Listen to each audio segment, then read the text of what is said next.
before we go into the full disclaimer, this is not going to be a debate on what Jay-Z should have did or could have did or would have did or any of that. This is going to be a totally different perspective of this situation. So again, like, share, subscribe. Let's get down to business. My point of view, Jay-Z, NFL. You ready? Let's go.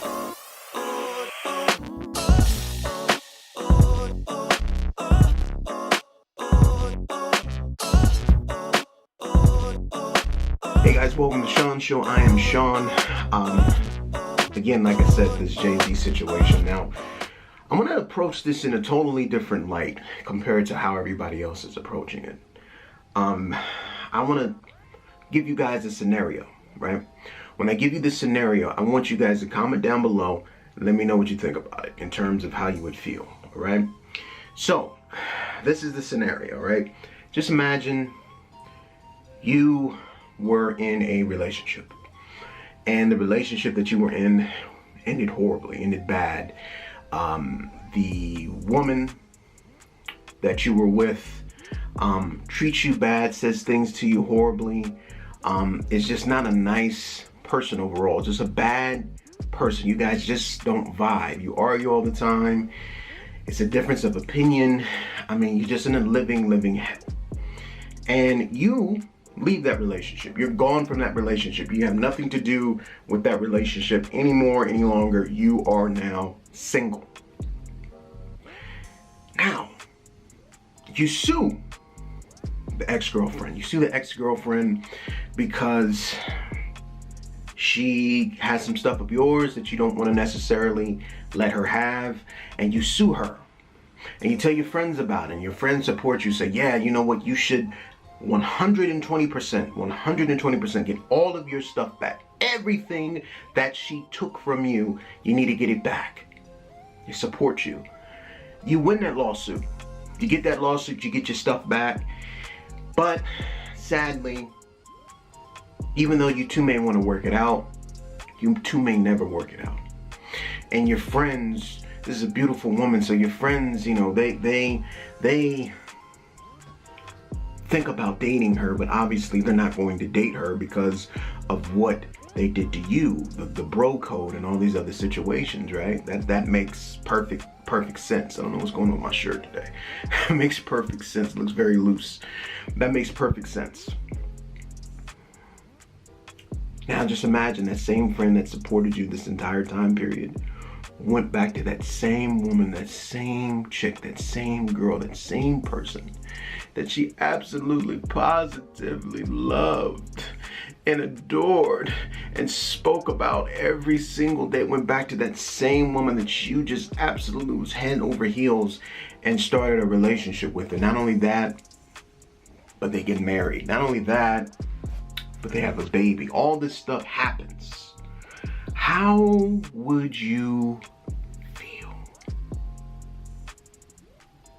You feel bad. You feel like 2 cents. You feel horrible. You feel as if you've been played. You feel that you've been lied to. You feel like your friend is not really your friend. You feel like the support that they gave you was fake support. You feel like this person was scheming the whole entire time to possibly be with this woman. That's what you would feel like. And that is what happened in the situation with Jay-Z and the NFL.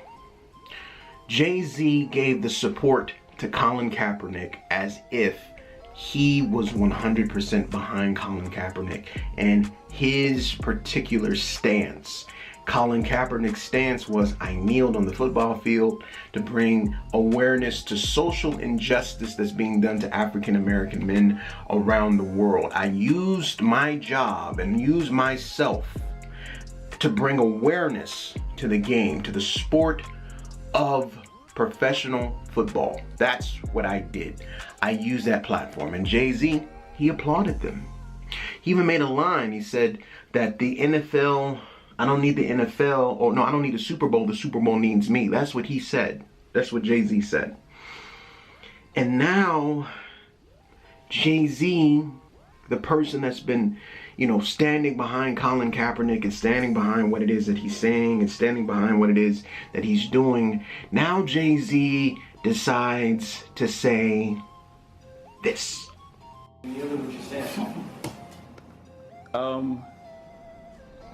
Okay, I think we've passed kneeling.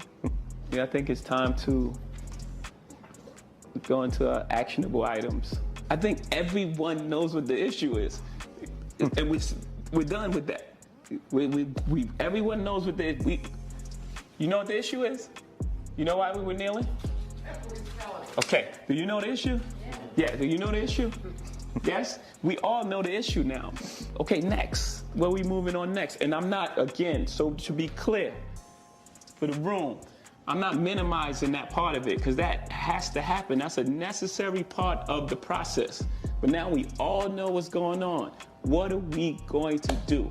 How are we going to stop? Because the kneeling was not about a job. It was about injustice. Let me bring attention to injustice. Everyone's saying, how are you going forward? Cap doesn't have a job. This wasn't about him having a job. So, I don't get it. I don't get it. I don't get it because this was a situation where I thought that you had my back. This was a situation where I thought that me and you were on the same page. This was a situation where I thought that you were going to support me from afar, not go and make a deal with the very same person that I have beef with.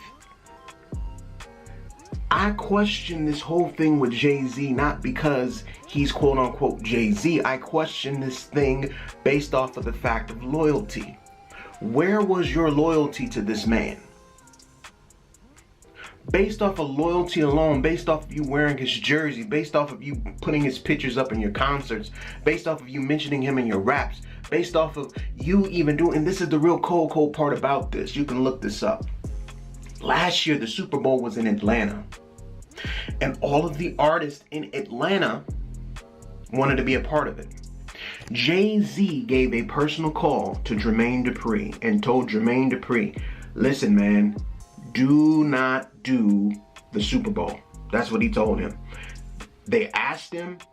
Jermaine Dupri said, you know what? You're right on this whole Colin Kaepernick thing. I'm not going to do the Super Bowl. I'm going to respect what you're saying, what he's doing, what he stands for. I'm going to say no. The people who did do the Super Bowl got a lot of slack, a lot of backlash, a lot of problems because they did it, because they were African-American artists, rappers. Not even a full year later, and actually Super Bowl was earlier this year, right? So we're not even talking about next year's Super Bowl. We're talking about this same year. Jay-Z is now in charge of all Super Bowl performances, of anything that has to do with the Super Bowl. I do not understand that for the life of me. I don't understand that for the life of me because, again, I thought that you had my back. If I'm Colin Kaepernick, I thought that you was with me when I said I'm gonna do what I need to do to stand for my cause. No, you saw an opportunity. You saw an opportunity to be able to put yourself in front of the line and to not only take over the conversation, but now change the narrative. And the narrative that has changed is we're no longer, as in the words of Jay-Z, talking about kneeling. We're past that. Who made you the authority on what we're past? Who made you the person that can speak for the entire African-American community and Colin Kaepernick on his behalf and say that we're past kneeling? Who's the one that appointed you as the person, the end all and be all, that decides if something should be addressed, talked about, or moved on? Nobody. Nobody gave you that power. Nobody gave you that power. Nobody gave you that cosign. Nobody told you it was cool. You saw this as a situation to be able to move your brand, Rocnation, up higher. The NFL is the most popular sport in the world. And you saw an opportunity to be attached to it. This is a very, very bad look. So the question is, as I have posed at the beginning of this video on the screen cap, is Jay-Z a sellout? Well, is water wet?